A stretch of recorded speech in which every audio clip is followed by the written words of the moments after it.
Welcome to the Golden State Media Concepts College Football Podcast, your ticket to all things college football. Are you looking to get your college football fix? Looking to get the latest news on your favorite school's team? Join us as we talk college football from the national championship to college rivalries to bowl games to the Heisman Trophy to which conference is the best. We've got you covered for the Big Ten, SEC, Big 12, Pac-12, ACC, and everything in between.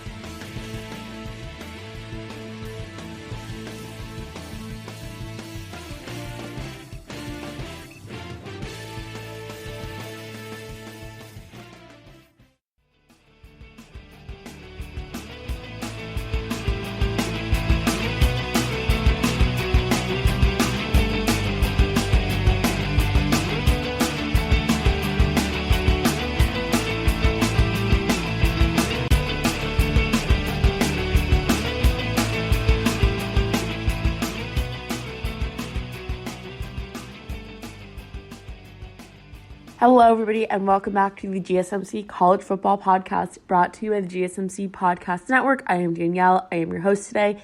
Thank you for tuning in on this lovely, lovely Thursday. When you're listening, maybe you're listening to this on a Friday. I'm recording this on a Tuesday. It's Tuesday at 7:40 a.m. I got a good workout in this morning. I just outlined the pod, and I'm in the mood to record right now. Once again, I am recording on my phone because my computer is not working.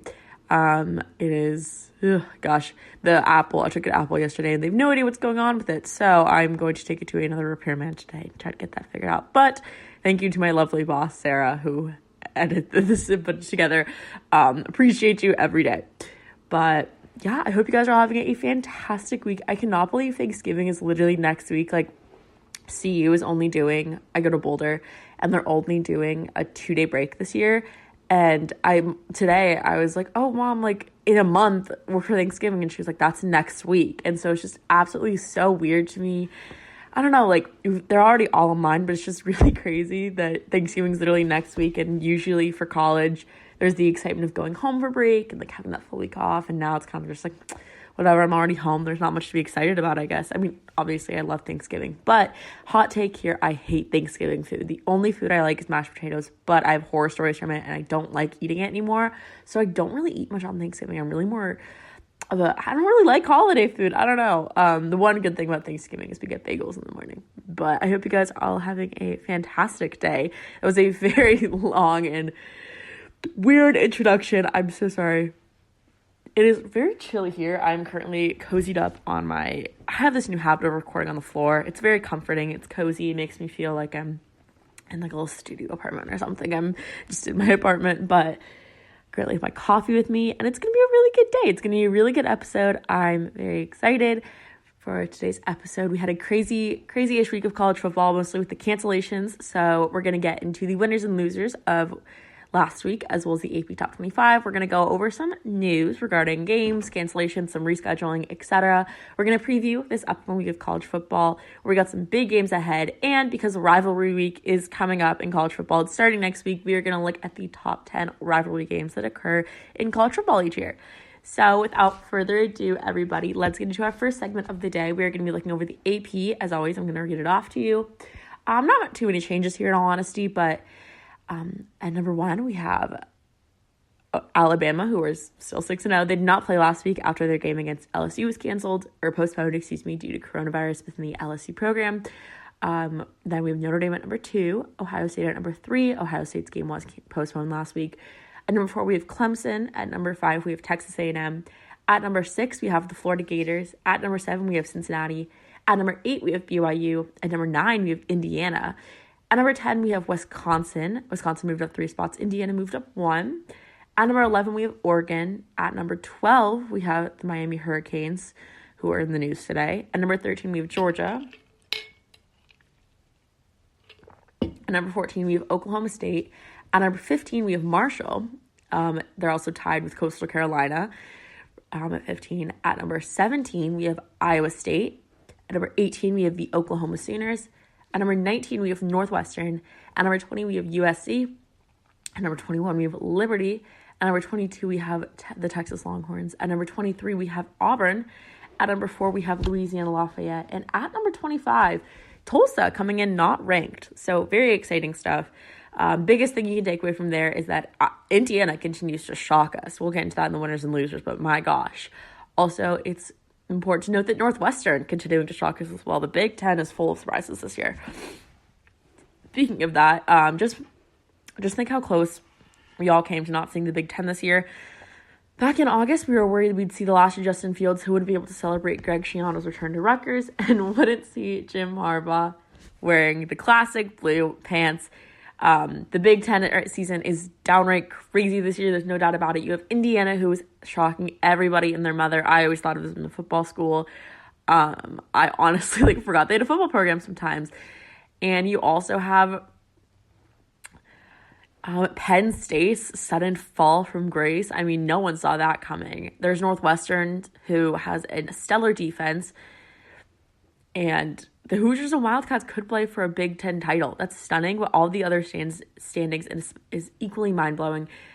Nebraska did beat Penn State, who is now 4-0 for the first time since 2001. We have Michigan, who continues to have a fall from grace. Michigan needs a new quarterback after Wisconsin dismantled them.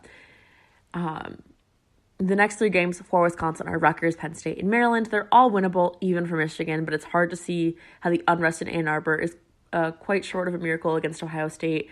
It looks like Jim Harbaugh is on the outs there. He has 1 year left on his contract, and it'll be very interesting to see what happens this upcoming offseason.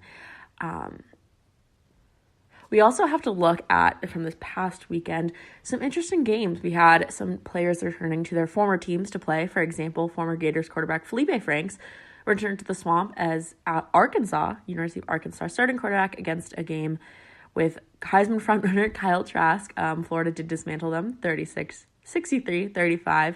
But then you have Florida State, who traveled to NC State, missing quarterback Jordan Travis and former starter James Blackman.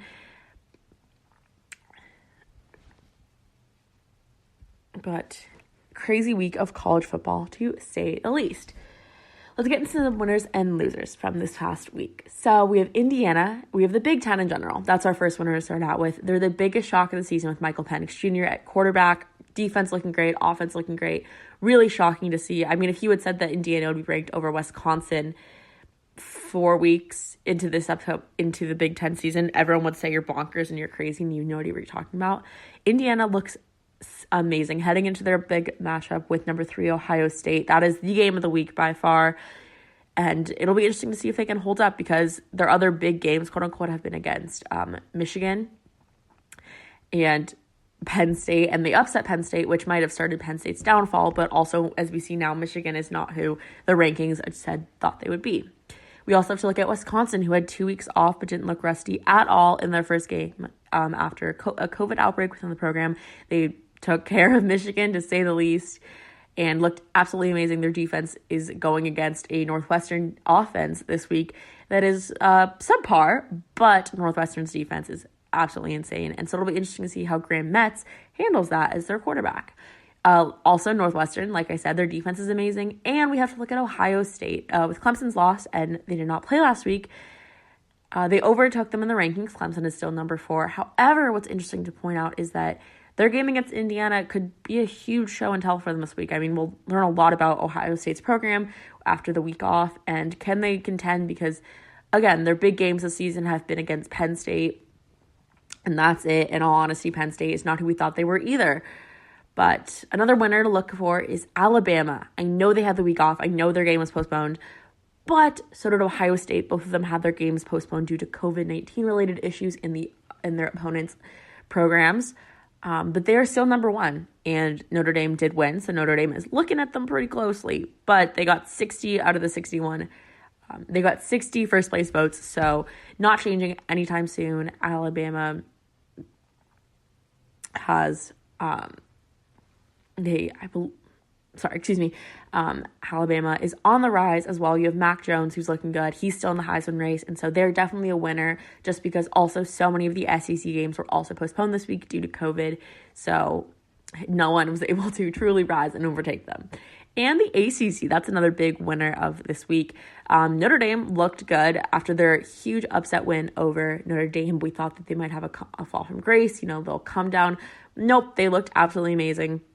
And UNC, guys, remember when UNC was ranked at number 5 in the beginning of the season? That might have been due to the fact that the Big Ten wasn't playing or whatever, but UNC looks really good after their huge game against Wake Forest. Absolutely crushed their opponent. Sam Howell looks incredible. He's slowly getting back into the dark horse Heisman contender, in my opinion. Their offense is performing fantastic. And Trevor Lawrence is back from COVID this week, and they are playing Florida State on Saturday. So he is having a chance to shine, get back in the Heisman race, get Clemson back into the top 3. Right now they're ranked number 4, like I said. But the ACC is just another big winner. Their conference looks really good. Obviously, we'll get into the Miami Hurricanes news. But these programs, all winners, in my opinion. And some losers. I don't know how to classify this. Was COVID a winner like the disease? Was it a winner? In my opinion, it's a loser because COVID greatly affected last week's college football. You had LSU, Alabama, Ohio State, Maryland, Auburn, Mississippi State, Georgia, Missouri, to name a few. They were all canceled. We were also, guys, regarding college football and life in general, going into a second wave. This is the one time a year I'm been grateful. I have a really small family where we will not be having anyone from our extended family come over besides like my grandpa and my aunt who come over every year for the holidays. Please stay home, wear your masks, be safe. I know it's holiday party season. I know you're really excited to drink eggnog with your friends. It's not worth it. I'm telling you that. I often feel weird for not wanting to go out. I just don't feel safe in general. Please stay home. COVID cases are rising. We do have vaccines on the up and up, but they're rising. San Diego just went back into a code purple, I believe, which shut down a lot of businesses. So yeah, be safe, stay healthy. And that is probably my biggest loser of the week by far. But coming up, everybody, we are going to look at some news from this week, get more into the COVID-related issues surrounding college football. So stick around for that. Are you looking for the very best NFL and college football podcast? Then check out the GSMC Football Podcast. Get the latest football news both on and off the field. From the NFL Draft to trades to the rumor mill to the NFL Combines. They got you covered. That's GSMCpodcast.com/football-podcast. Get updates on college rivalries, game day insights, and much, much more. It's football talk the way you want it. This show eats, sleeps, and breathes football. Don't forget to like them on Facebook and follow them on Twitter. Visit GSMCpodcast.com for more info.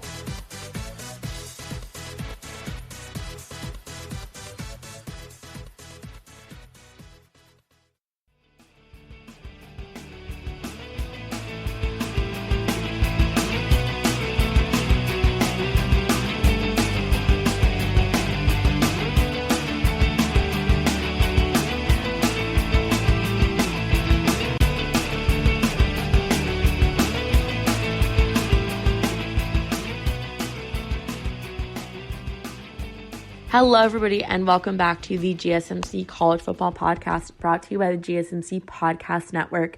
I'm your host, Danielle. Thank you for tuning in for our second segment of the day, where we are going to be looking at some news, and it feels like COVID is always in the breaking news. In my sorority chapter meeting yesterday, we're switching exec boards, and I'm sure that means nothing to you guys, but our risk person was like, my last ever COVID announcement. And gosh, I wish this was my last COVID announcement. Not because I don't love this, but because I'm really sick and tired of COVID. Obviously, it's affected everyone's life, and it's really affecting college football right now, to say the least. Last week, like I said, we had 15 games postponed due to COVID-related issues within various programs. Some were postponed, some were canceled.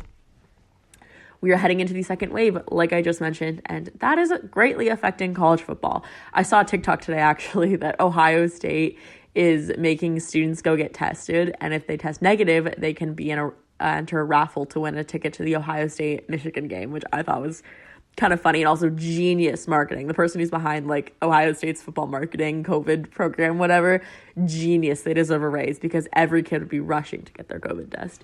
But ACC COVID mess. Let's put it this way. We have some COVID messes going on. Let's get into it. Marshall, who, like I said, was ranked 15th this week, had their game against Charlotte canceled due to COVID. Herm Edwards of ASU also last Friday announced he was diagnosed. He had COVID. Subsequently, Arizona State's game last week was canceled, and they just announced a few days ago that Arizona State's game against my Colorado Buffaloes has been canceled as well. With the Pac-12 shortened season, I mean, it's really shortened. ASU is seen as a potential contender for the Pac-12 championship. Now having 2 games canceled, it's looking like they won't be able to contend for that. Maybe not even a bowl game. But 2 games canceled. Sad for my Colorado Buffaloes. We're doing so well. Like I said, also Louisiana Tech versus Louisiana Monroe has been canceled. It was scheduled for Saturday, but they were canceled because of COVID-19 concerns in Louisiana Monroe's program. And also, you had Ole Miss Texas A&M has been postponed due to COVID-19. Charlotte Marshall postponed, like I said.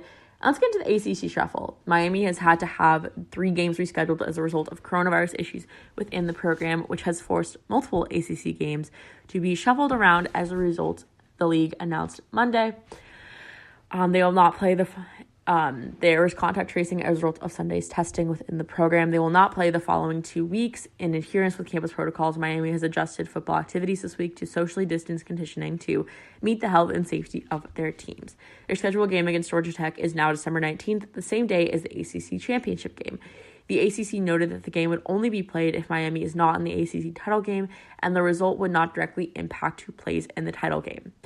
Their November 28th game against Wake Forest is now scheduled for December 5th, and their game against North Carolina was moved to December 12th. Other games that have been announced is that Wake Forest will now play Louisville on November 28th, a week earlier than previously scheduled. North Carolina will play Western Carolina on December 5th, and Louisville will play at Boston College on December 12th. In a phone interview earlier Monday, while waiting the Sunday test results, Hurricanes Miami coach Manny Diaz said it looks ominous for the entire college football season to play to its conclusion, before adding he's not in the prediction business. It's ominous for sure, but I feel like there's only one thing that saved us in 2020 is to really try and focus on today and this week and today's problems and this week's problems. Here's the weird thing. The way things are going, it looks like December could be really bad, but if we modeled better behavior today, December would be better. Diaz also said that among the previous positive cases the team had, they could find no transmission happening inside the football facility. The concern is what happens when players leave the facility, especially as coronavirus cases continue to surge. If you graph it, there's probably a level of safety in terms of what they're doing and what happens when the floodwaters around us are rising. That's what's happening in the country. I feel like inside our program, from all positions that we've had through our contact tracing, it's been hard for us to find any type of conclusion of somebody catching it from someone inside the building or at practice. But it seems like if they aren't coming down with it, they're coming down with it when they're not around us. It makes it a relentless enemy that is to be bested every day. To be sure, Miami is not unique, as the ACC has previously rescheduled 5 other league games before Monday. The Hurricanes just happen to be the latest team dealing with this fallout. We're on a streak for sure, where we've gone week after week with all negatives, and that it's not just easy. We can't just store up goodwill for our efforts. It's not like you do well for 20 days in a row, then on the 21st you do whatever you want. So Miami has had a few games rescheduled due to COVID along with the ACC. This was expected. There's a reason they built in more bye weeks, more gaps, more time. I feel like they're playing the title game later in the year too. Besides the point. Next up, the other big news in college football that I'm going to touch upon is a story coming out of LSU yesterday. I do want to say that this regards sexual assault, so if you're uncomfortable listening to this, I am going to try to do my best to explain this. It's a very sensitive topic, but I feel like this is an important thing to note, especially as a woman reporting this. I mean, I didn't report it, but as a woman speaking about this. So USA Today report on Monday alleged that several LSU officials had knowledge of sexual assault allegations made against their former running back Darius Geis and other former football players, and either ignored these complaints or denied the victim's request for protection. The report also cites 3 cases in which football players were found responsible for sexual assault and were allowed to stay on campus, receiving deferred suspensions, which amounts to probation. The report details assault allegations made against former wide receiver Drake Davis by an LSU tennis player, including the allegations that the victim's tennis coach Mike Sell was informed that Davis had punched the woman in the stomach, but did not report the assault to the school or the Title IX coordinator. The report states that LSU sat on the information for months while Davis continued to assault and strangle her. In 2018, Davis was arrested on second-degree battery charges and was indefinitely suspended by the team, The arrest warrant said that Davis, who was enrolled at Southern University in October 2019, was alleged to have committed battery on a woman he was dating on 4 occasions over a period of roughly 13 months. USA Today reported that at least 9 football players, including Geis and Davis, had been reported to police for sexual misconduct and dating violence since Ed Orgeron was promoted to interim head coach in 2016. Orgeron was later promoted to full-time head coach, and he had led the team to a national championship last season. Reading from a prepared statement at the beginning of the week of his news conference, Orgeron said he wanted to address the USA Today news article. First of all, I want to say that we need to support and protect victims of violence and sexual abuse of any kind. There's no place in our society, nor on this campus or on our football program, for any types of this behavior. When allegations are made, we have a legal and moral obligation to report every allegation to the university's Title IX office so due process can be implemented. I have in the past and will continue to take appropriate action and comply with the reporting protocols. I have confidence today that the university is working to address our policies and processes where allegations arise. Orgeron closed his statement by saying, "That is all I'm going to say at this time." He declined to answer questions about the article. LSU punter Zach Von Rosenberg took to Twitter to defend his coach earlier in the day. In a later related tweet, where the punter said, "I feel obligated to defend my coach because we have had team meetings about nearly every incident. Most of the players were either dismissed or removed from the team. The others, I don't know all the details. What I do know is that my coach would do the right thing." Fact. LSU told USA Today in a statement that we are unwavering in our commitment to respond promptly to any reports of misconduct, to investigate these reports in a manner that is fair and equitable, to support victims of sexual assault, to protect the privacy of our students in the law. Putting an end to sexual assault is an institutional priority, and we are constantly working to achieve this goal. In a statement, LSU interim president Tom Galligan wrote to the university that takes every report of sexual assault or violence seriously, and noted that the school investigates each and tries to support those affected. However, we are not perfect, and we can and will do better. A single instance of abuse or sexual violence is one too many. Galligan said LSU has hired private investigators to review the university's Title IX procedures and policies. He's also urged any victims of abuse who either didn't report it or did to believe the complaints were not handled correctly to contact LSU's Title IX office. LSU previously reported on allegations made against Geis, who was released by the Washington football team on August 7th after he was arrested on 3 separate domestic violence charges in Virginia. According to the latest report, LSU acknowledged formally disciplining 2 of the 9 athletes accused of sexual assault and dating violence, Davis and quarterback Peter Parrish. Parrish was accused of raping a woman outside of the bar earlier this year and was suspended indefinitely by LSU. Parrish announced that he has transferred to Memphis in August. LSU attorney Joshua Posadata confirmed to USA Today that 4 athletes were not disciplined. Safety Grant DePet, who was accused of recording a woman during sex without her knowledge and sharing the videos with others, and running back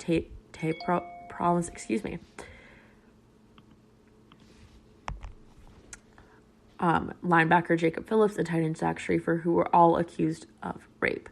As a woman, this needs to be fixed. This is not okay.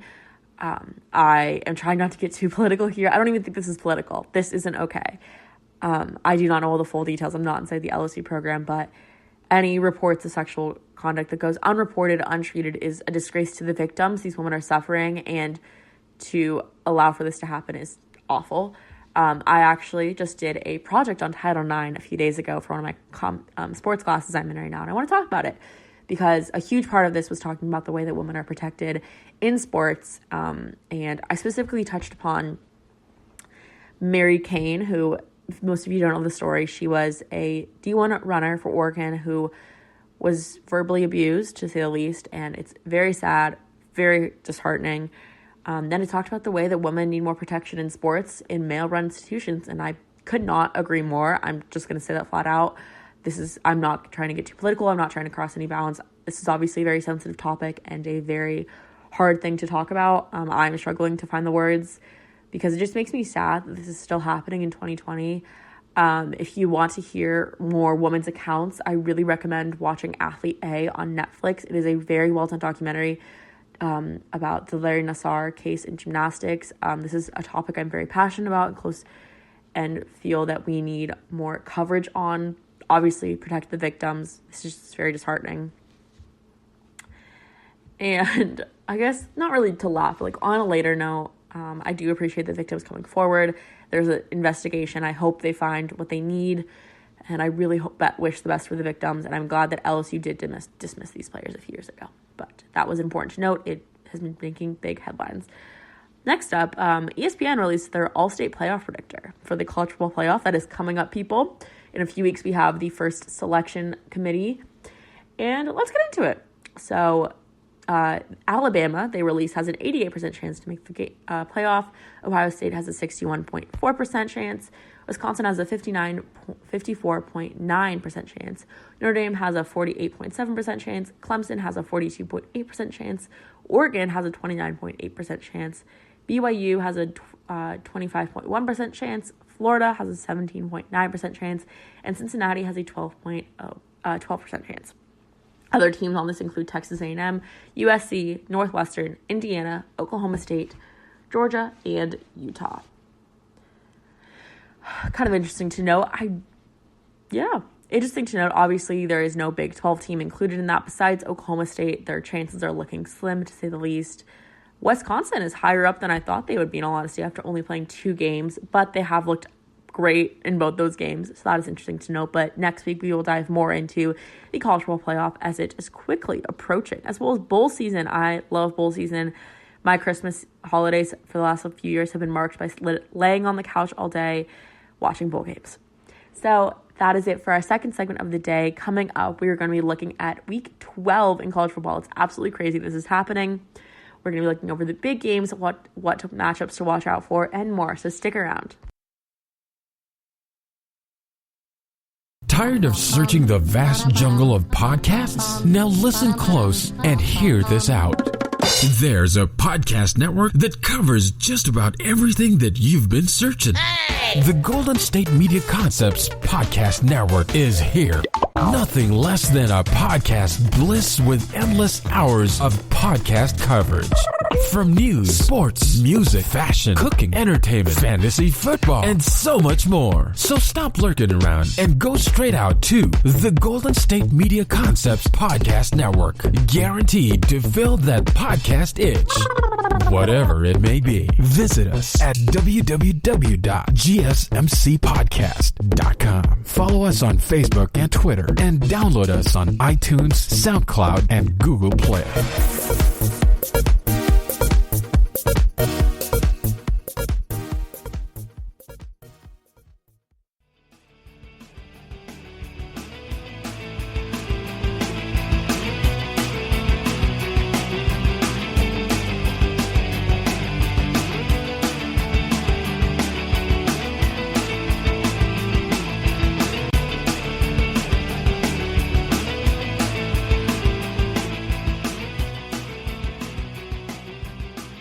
Hello, everybody, and welcome back to the GSMC College Football Podcast, brought to you by the GSMC Podcast Network. I'm your host, Danielle. Thank you for coming back for our third segment of today, where we're going to be looking at all things Week 12. We got a big week ahead of us.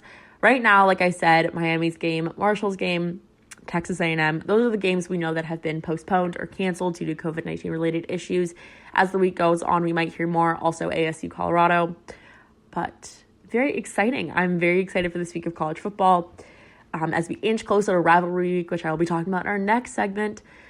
First up, we have number 4, Clemson is going into Florida State. This is Clemson's first game since their loss, and Trevor Lawrence's first game back from his battle with COVID-19. It was actually interesting to hear him talk about it, because I feel like a lot of times for young people, you don't hear about the side effects of COVID, and he was saying he had really bad side effects. And so I appreciated his honesty. This is his first game back after he missed the Boston College and Notre Dame game, in which Clemson was upset. They had the week off previously. Like I said, can they bounce back? That is the big question. Florida State is not the royalty they once were. They are currently 2-6. So it'll be interesting to see if they can come back and give them a good battle. But we need to look out for Travis Etienne and Trevor Lawrence. Those are the two big stars of this game. Etienne, obviously, everyone knows, star running back. He really helped Clemson stay in the game against Notre Dame last week. He helped Clemson fight back against Boston College.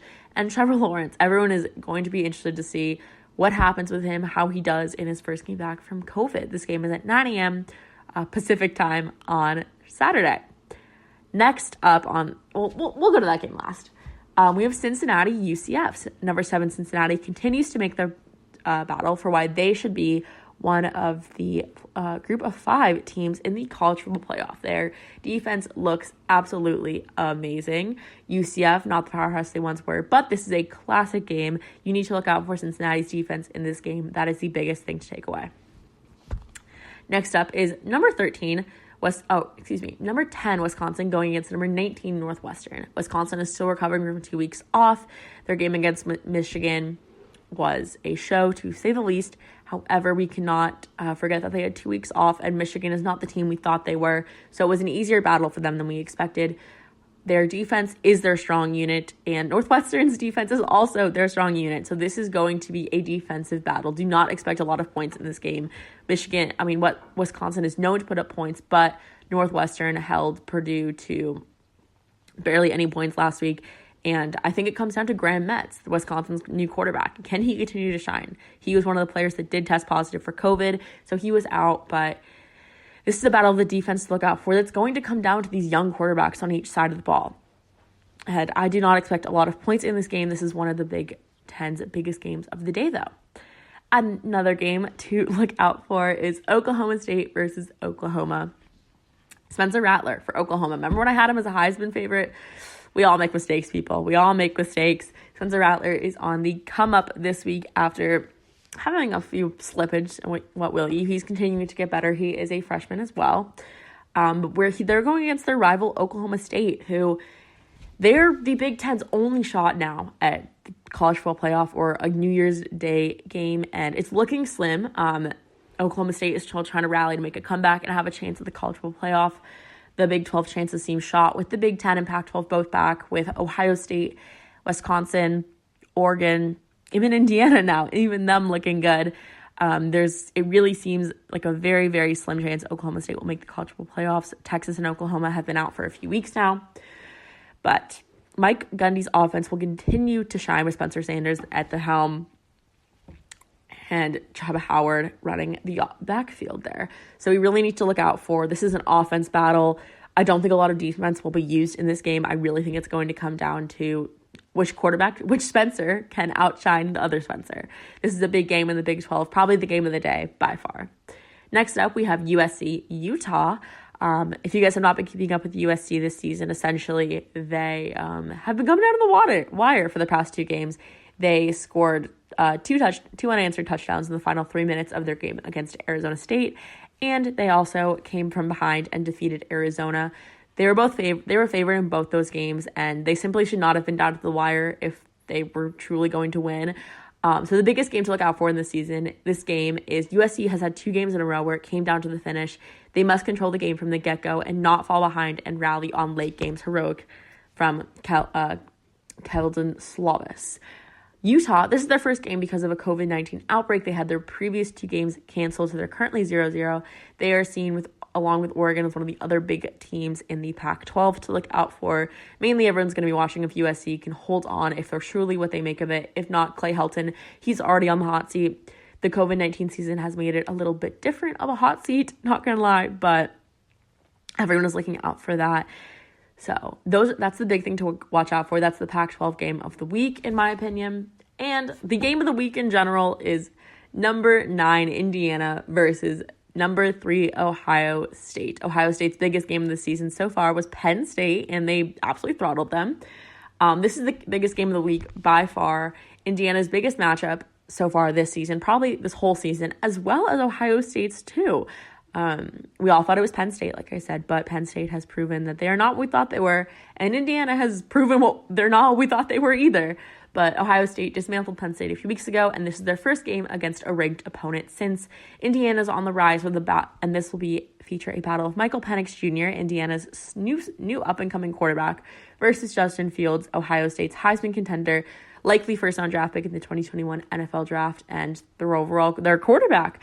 So with Kyle Trask rising in the Heisman rankings, Fields must go back on top. He must secure it because he's fallen in the rankings and Kyle Trask has taken over.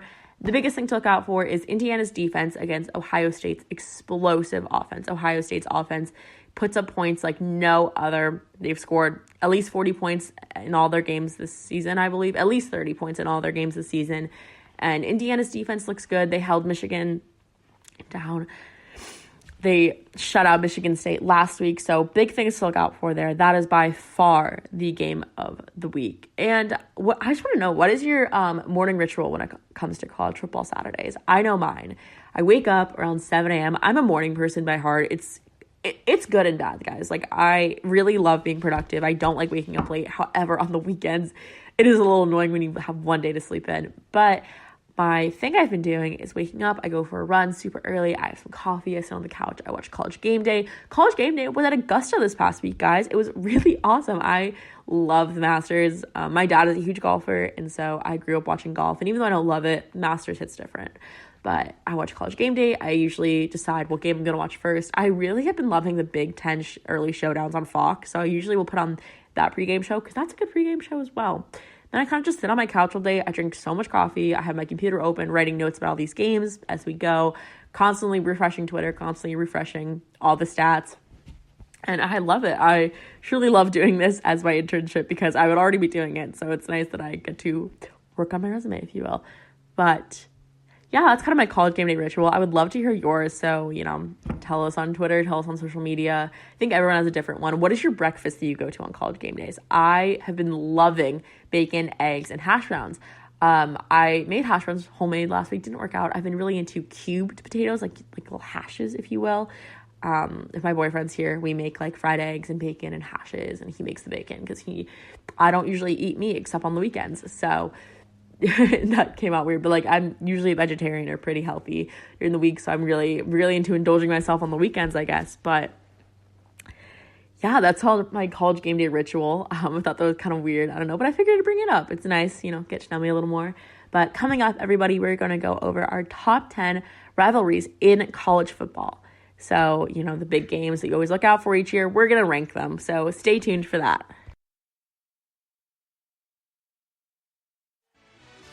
Are you looking for help for your fantasy football team? Check out the GSMC Fantasy Football Podcast. Get today's best advice on who to start, who to sit, even who you should draft. From sleeper picks to red-hot lineups, they got it all covered for you. That's gsmcpodcast.com/fantasy-football-podcast. We'll cover traditional leagues, dynasty, PPR, even IDP leagues. When you need fantasy help, there's just one show to hit up. Don't forget to like them on Facebook and follow them on Twitter. Visit gsmcpodcast.com for more info.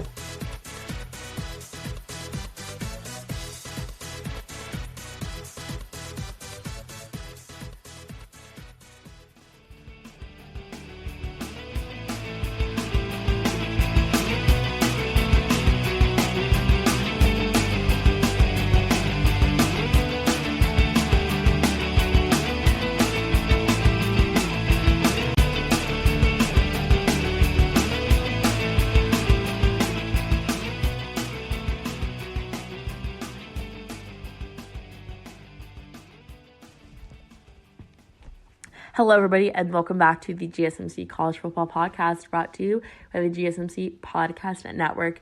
Kicking off our final segment of the day, we're going to look at some rivalry games. I love a good rivalry. You might think this list is biased. Maybe it is. Everyone has their own opinions. Tell me what you think. Did I not rank your team that has a big rival on here? Did I forget a big rivalry? I don't think I did, in all honesty. This list was conducted by my own personal viewing experience, some research as well, some stats, but I'm very excited. I had a lot of fun conducting this list. So taking off our first rivalry, at number 10, we have the Cal Berkeley Bears versus the Stanford Cardinal. My mom, guys, here's a story. So when I was 10 years old, I had a dream of going to Stanford. My mom went there, so I was like, oh, I'm going to get in. Guys, I would not have got in. But I remember I had to make a present, do you guys remember in school when you had those folding out little accordion, big presentations? I had to make one of those on why I deserved to go to the Cal Stanford game with my parents that year. I did so much. I knew more about Cal Berkeley football after doing that research as a 10-year-old than I did my multiplication tables or my division tables. I researched this hard. The Cal Berkeley game is always the biggest game of the year in my house personally. I mean, kind of have some tips about that, but The big game is a province of the wine and cheese crowd, and the school's NorCal address re-embraces that. There's no denying that these schools thirst to defeat each other. It's a classic battle of private school, Stanford, versus a public Cal, and the bragging goes well beyond which side brings the best Pinot Grigio to the pregame party. What rivalry can boast about the game's crazy ending as the 1982 contest? The band is on the field. Cal won this meeting's year 24-20 at Stanford to break a 9-year losing streak in the big game. Cal won last year, but what's important to note is that the big game 1982, that still remains as one of the craziest games in college football, and it's all thanks to this rivalry. At number 9, we have Army and Navy. My grandpa went to the Naval Academy. I've mentioned this, so this game holds a place in my heart. Go ahead and try to attend this game without experiencing a surge of patriotism. I remember my grandpa had his friend from Canada actually go to one of these games with him, like back in the 90s. And his friend told him that he never felt more American, and he was Canadian, and he was just visiting America. The Super Hornets flyover doesn't get you. The Army patroons will. If you miss the parades of cadets and midshipmen, the nonstop spirit videos on the big board will spirit your senses. By game's end, no matter what score, America wins. This may seem hokey to some, but they haven't been there. Trust me, Army-Navy is college football in its purest state. It's for celebrating fans of the team's thirst for victory and so do the players who are truly playing for their fellow students after they rejoin their classmates in preparation for military service, not an NFL career. For 364 days of the year, Army and Navy are on the same team for 3 hours on a chilled December afternoon. They represent each soldier or sailor who have donned a uniform, walked post, or sailed into the dark of night. The football has been a good over the years, too. 5 Heisman winners have participated in the rivalry, with dozens of Hall of Famers taking the field, representing their academies. I think what's really cool about this is, like they said, they're not fighting for an NFL career. They're fighting to fight their country, and it's amazing. It's truly, it is America's game. Most importantly, it pits future and military government leaders against each other as they fight for their academics and provide the country with an afternoon of prideful competition. This should be honestly be higher on my list now that I'm thinking about it. This game truly brings so much joy to me. It is such a classic rivalry game, and I'm so grateful I get to experience it every year with a fellow Navy shipman. At number 8, we have Georgia, Florida. They actually played last week, people. The festivities begin at the world's largest outdoor cocktail party on Tuesdays, where the big boats start cruising up St. John's River in Jacksonville. By game time, everyone is in a festive mood except the players. This is a huge party for people to go to Georgia. It's usually followed by St. Bart's Beach. It's like St. Frat's Beach. The Bulldogs in Georgia have engaged in some classics over the year, from Georgia's thrilling comeback in 1980 to Florida's soggy 93 triumph. What's special about the rivalry is that these two programs can't agree on how many times they've actually played. Florida claims they have met 97 times, while the Bulldogs have 98. The Gators claim the 52-0 loss in 1904, but doesn't count because they've not technically started playing football yet. At number 7, we have Harvard and Yale. Smart people schools. This probably is not all high on your list because you're like, these schools don't even play football. In all honesty, until I started following college football seriously, I didn't know Harvard and Yale had a football program. Yeah, that's bad. I was like 14. I was naive. Don't judge. But the Crimson and Bulldogs may not have played the first ever college football game, but both schools have hands in how the game developed to what it has today. The late November meeting between the two schools is a history lesson wrapped in a high-class tailgate party. Harvard and Yale no longer compete at college football's highest level, but they remain forever linked to the sport's earliest days. The two teams engaged in a 50-over-3 double overtime thriller a few years ago, which Yale won on its own home field. Very exciting stuff. That game it's rooted in college football. It's the start of the game. They founded some of the rules. It's really the founders of college football coming together, which is super exciting, interesting. And like I said, it's not Alabama, Auburn, but it's pretty dang exciting considering some of the founders of college football come together and give us this game. At number 6, we have Oklahoma, Texas, the Red River rivalry. This has been the game of the year for me so far, besides Notre Dame, Clemson a few weeks ago. One of the most unique characteristics about the Cotton Bowl is Dallas is that both locker rooms empty into a common corridor, so the players take the field through the same tunnel. On more than one occasion, as Texas and Oklahoma have prepared to charge onto the field, they usually get into toughs. They decide to join and fight on the gridiron in front of 95,000 plus fans, divided in crimson and burnt orange clavis. Rarely has the flame from the ensuing Coliseum failed to heat the passions of all in the audience. This happens while the Texas State Fair rocks around them, and vendors often try to fry anything that doesn't move. The Longhorns and Sooners offer a mid-season football feast that dates back to the 1900s when Oklahoma wasn't even a state and Texas was just beginning to tap into the huge oil reserves deep below its surface. The neighbors harvest a significant dislike for one another, and tempers have boiled many times the night before a game. It doesn't help that many OU grads now live in Texas, lured by some jobs in the oil industry. And plenty of the Lone Stars football talents have headed north to Norman, especially where Barry Switzer was pillaging the state's top programs of All-Stars.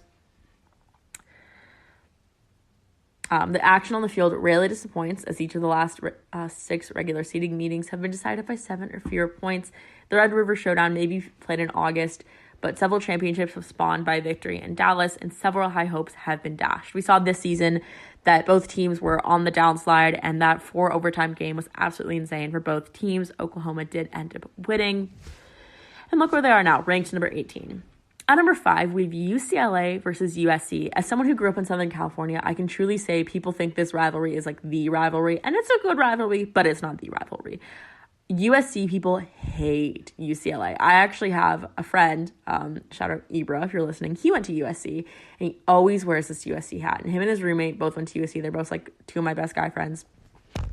And every time he wears the hat, like we'll be at something together, I'll be like, oh my gosh, like, did you go to UCLA? He gets so butthurt and offended. Like, it's been a running gag for like months now that he does this. But the Southern California Showdown has been dominated by UCLA or USC from 1999 to 2011. Well, the Bruins have claimed 3 out of the last 4 before losing 3 in a row to the Trojans.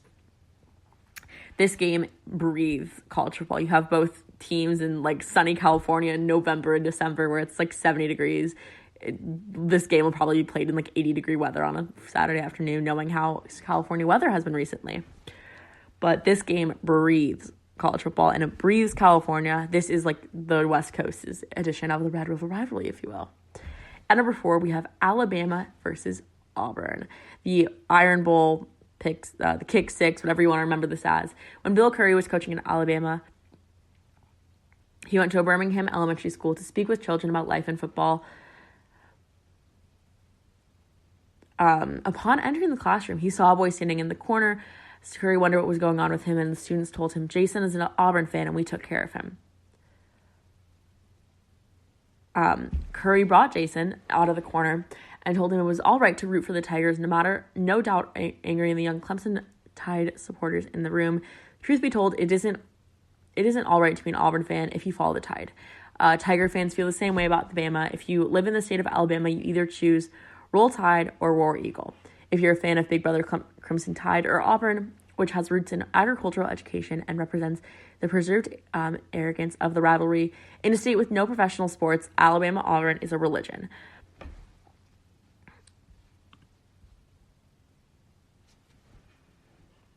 And for the first time, actually, in 2013, an SEC West and trip to the BCS National Championship game hung in the balance of college football. When the Tigers had the kick 6, this game is college football. This game is, this rivalry. I remember when I was applying to Alabama, every infomercial possible told me about the Iron Bowl. You have all the crazy antics that go on, the TPing the trees. This game, these fans care, especially, like I said, in a state with no professional football. Alabama and Auburn football is religion there. Next up, heading more to the West Coast on our rivalry list, we have USC Notre Dame. The nation's top intersectional rivals owes a debt of gratitude to some unfriendly residents of Lincoln, Nebraska. At a time when traditional gridiron matchups are often torn apart by whirling conference kaleidoscope, Notre Dame and USC continue their annual hostilities, treating the nation to a classic matchup of iconic programs. When you think of college football, you probably think of Notre Dame, USC, Alabama, Ohio State. You think of Michigan too. Like, those are the teams you think of. More Heisman winners have played in the Notre Dame USC game than in any other rival, and many national championship hopes have been validated with a victory in this game. There was no game this year due to COVID, obviously, but this is still a huge game. It's still 2 huge rivals. Number 2 on our list here, maybe I'm a little biased, but it's Colorado State, people. The Rocky Mountain Showdown.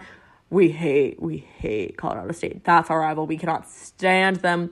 We are dominant in the bowl games every single year. They did not play the Rocky Mountain Showdown this year due to COVID and others. And I don't think they'll be playing it for a while, but I wanted to slip that in at number 2, people. I'm sorry if I was biased, but before we go to number 1, let's go down our list again. Number 10, we have Cal Stanford, the big game, band on the field, classic private versus public. At number 9, we have Army Navy, who just a surge of patriotism. At number 8, we have Florida Georgia. This is the biggest tailgate outdoor cocktail party ever, and it's just a huge Southern game. At number 7, we have Harvard Yale, the bread and butter of college football, the reason it all started. At number 6, we have Oklahoma Texas, the Red River rivalry. At number 5, we have UCLA USC, another private versus public West Coast showdown. At number 4, we have Auburn Alabama, the Iron Bowl. At number 3, we have USC Notre Dame. At number 2, Colorado State. And at number 1, Michigan and Ohio State. What else would it be, people? Michigan-Ohio State has been the nation's most consistent, competitive, and heated rivalry. Because these games have so much significance and occur at season's ends, a loss can be harming. Ohio State has recently dominated the rivalry, but the 2015 arrival of Jim Harbaugh, he's still looking for his first win in the series, as Ohio State has won the past 9 meetings, but these still are crazy rivalries. No matter how bad one team is, they still get up for this game, still goes head-to-head, goes to the end of the wire. This is college football right here, people. And with that, that is our show for today. Thank you guys so much for listening and tuning into the GSMC College Football Podcast, brought to you by the GSMC Podcast Network. Like I said, I'm your host, Danielle. I really appreciate you guys listening. Be sure to subscribe on wherever you get your platforms, and leave us a good review and a 5-star rating. It really helps us out. If you enjoy the podcast, if you enjoy listening to me ramble about college football twice a week, we'd really appreciate it, and we would really enjoy it. For now, everybody, please stay safe. Happy holidays. The holiday season is here, and I'm so excited.